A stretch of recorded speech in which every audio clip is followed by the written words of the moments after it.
Welcome, Manasi, to this special interview series conducted by Veda College called Interview with Inspiration. Thank you for joining us. Most welcome. Happy to be here.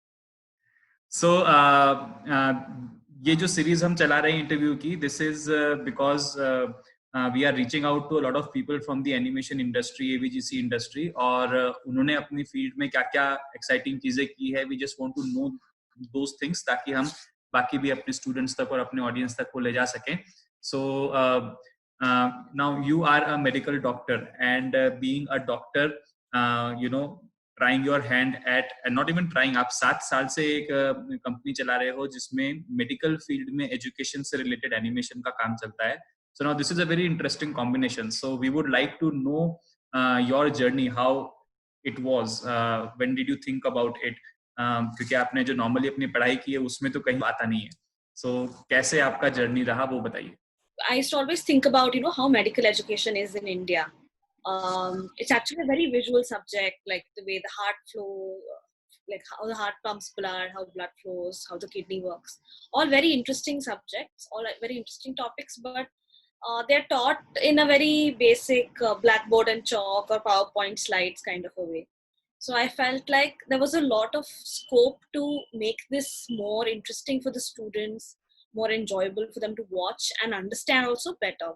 So animation was something that I felt that combining the medical aspect with animation would really enhance how we can teach young doctors. So that's how we started. So I'm a doctor and my sister is an artist. So both of us together started this company. Oh, that is lovely. So, yeah. So how many years into the practice did you think of starting this company? While I was doing my internship, that's when I actually got this idea. So that was just maybe a year into having completed my MBBS. Okay. And then I had a clear choice whether, to go ahead with that or focus on this, because both are very time consuming. So I decided that I want to do something different, and so I went ahead. And you do your practice also now, and you also run this company, so you're doing both things together? Not really. I don't run a practice because that also has like a lot of demands, whereas this also takes up my whole day, because we have to be absolutely accurate with the content we put out, because these are future doctors that we are training. So exactly. Each minute of content I screen myself and verify, and then it goes ahead. Great. So tell me, what is your role in the company? What exactly do you do? So I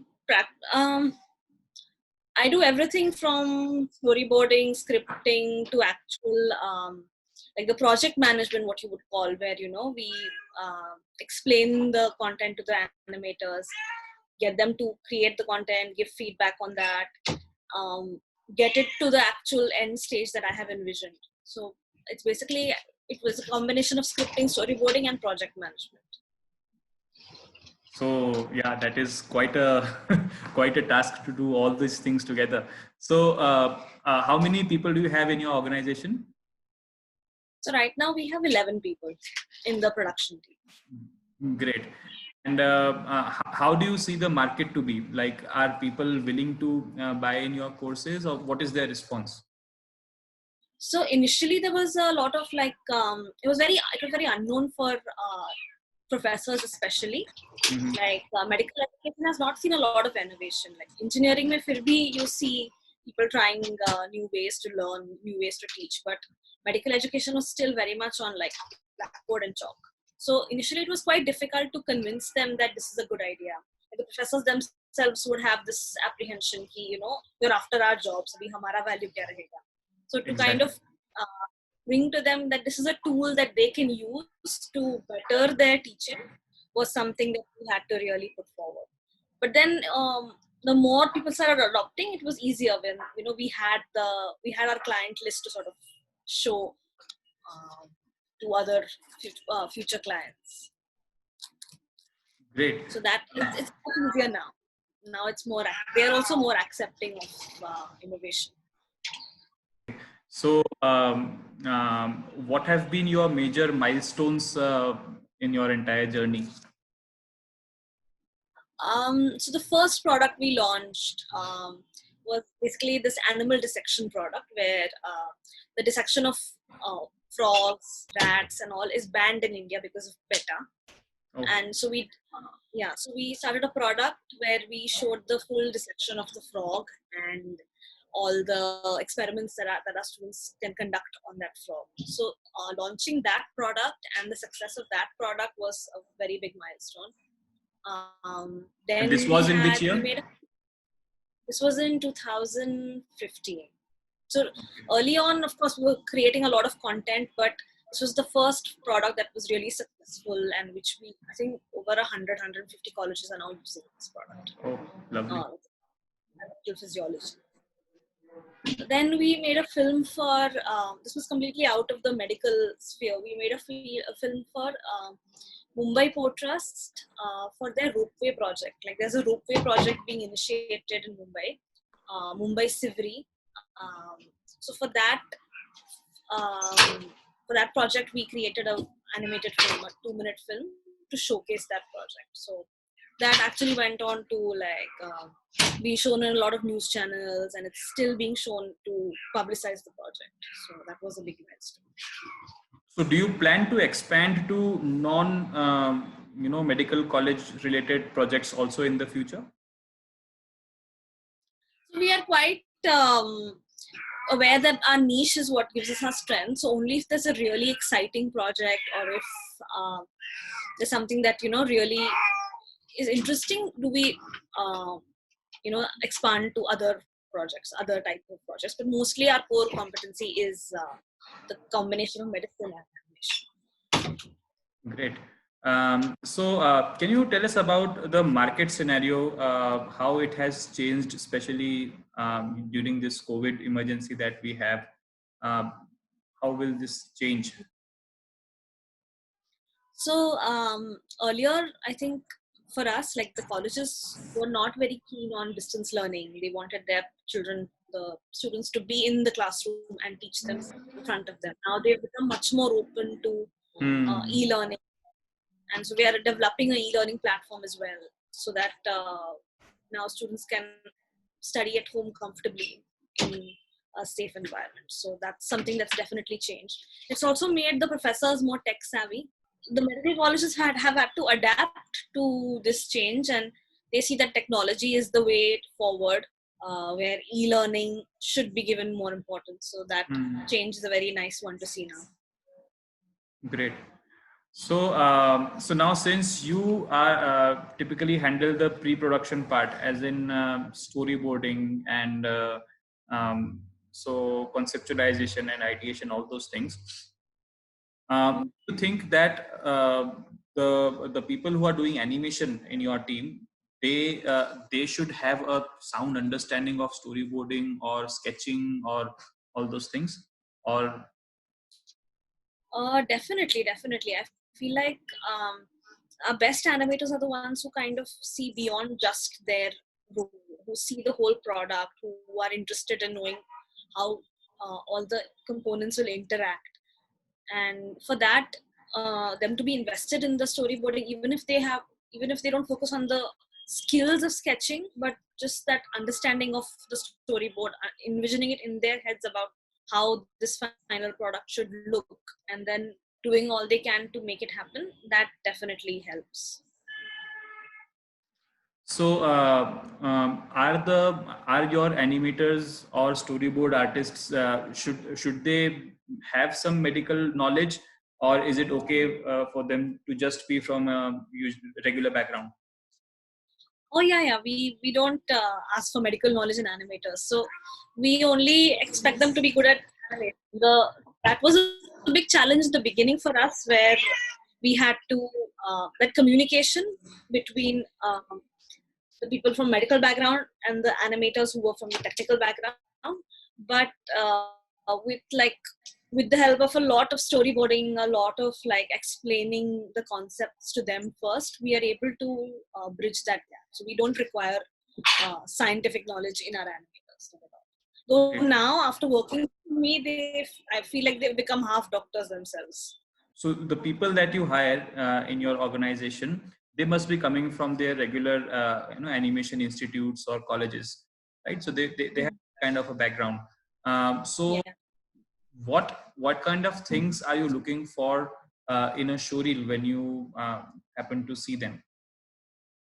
Yeah. So I feel like showreels, when we are hiring, the kind of showreels I look for personally is something with a little bit of originality. Like when we are hiring and we're seeing like 10, 15, 30 showreels one after the other, and we have the same, like, one gun, one house, the same structures again and again. And then there is that one showreel which has modeled something different. Some maybe they have modeled a guitar or something that they are actually interested in. So that really stands out for us, and makes us interested in the person who is applying. Mm-hmm. Um, so I would really like encourage students to maybe work on their showreel, in the sense that put out few good projects that really catch the eye, because that typically you only have time for like a minute of your showreel to really be seen. So a lot of repetitive work is not ideal. So a few good projects that really makes an impact. So, do you think the Indian animation industry is somewhat lagging when it comes to creating new IPs or doing, pre-production work like storyboarding or something like that? We don't give enough importance to pre-production and storyboarding in India, and I think that reflects obviously in um, more emphasis on like the technical 3D animation part of it. But if we need to give as much importance to the storyboarding, because if you do your storyboarding right, then your production process is a lot more seamless, and you actually get the end product that you vision in the beginning. Would you like what kind of exercises, or how should students as students of animation, how should they harness their skills of storytelling? Like, do you have some some set activities, like you should do this, you can prepare like that, you should watch these films, or like when you hire people, do you like train them in this? Um, so we have recently conducted a storytelling workshop for all our animators, and that we saw made a huge difference in the way they think about Mm-hmm. their individual scene. That really helps them to get an overview of the whole chapter, and that helps them to then do their specific scenes, keeping in mind the entire story um, that is there in the chapter. Great, great. So I would just like to know what are your future plans? How would you like to expand your organization now? So we are working on building a e-learning platform right now. So to deal with this COVID crisis, that's the immediate future. Um, More long term, we want to do um, more like projects in the field of like community education, where we talk about health and hygiene practices. So that's some of the areas that we are very interested in. Have you planned about making any short films on COVID and how to, stay safe and So, now we have this situation in which the government has slightly relaxed the rules of lockdown, and we see people all over the place, and they are not even, using masks the way they should be. So there's a lot of unawareness about all these things. So have you thought of making some films for that?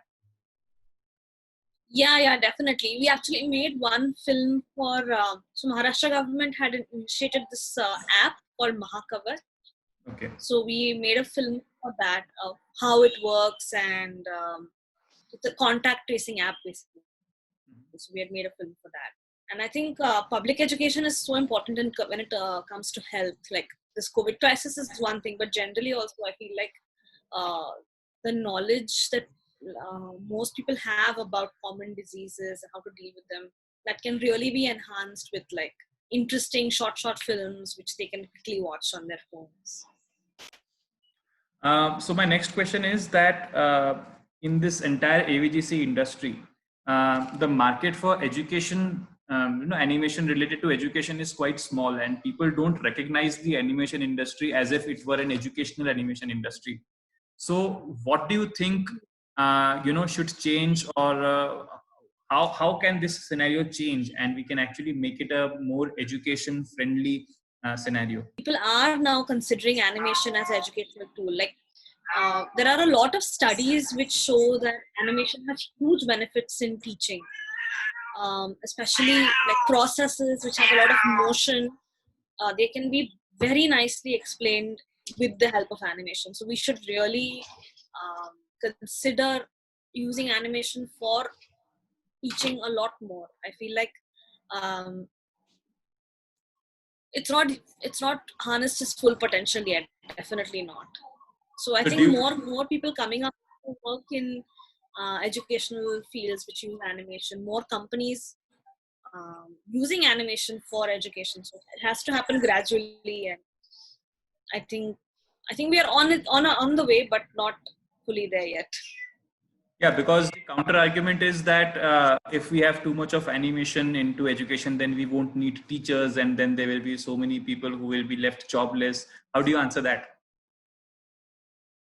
So I think nothing can replace the personal touch of a teacher. The experience they have, and the real life interactions that they can have with students. But I think animation should be looked as a tool for these teachers. To Because empower the teachers. empower the teachers to make the job of teaching easier. Like some things animation can't do, like build a Hmm. personal connection. All those things the teachers have to do. I feel like if the teachers embrace animation as a teaching tool rather than looking at it as a threat, it's a very nice harmony to uh, have. We should really enhance the subject for students. Great. So, thank you so much, Manasi, for joining us on this interview. It was a very, to the point, precise, and a lot of good things we got to know about this industry, especially from the educational and, especially the medical education point of view. So, thank you so much. Most welcome. Very happy to be here.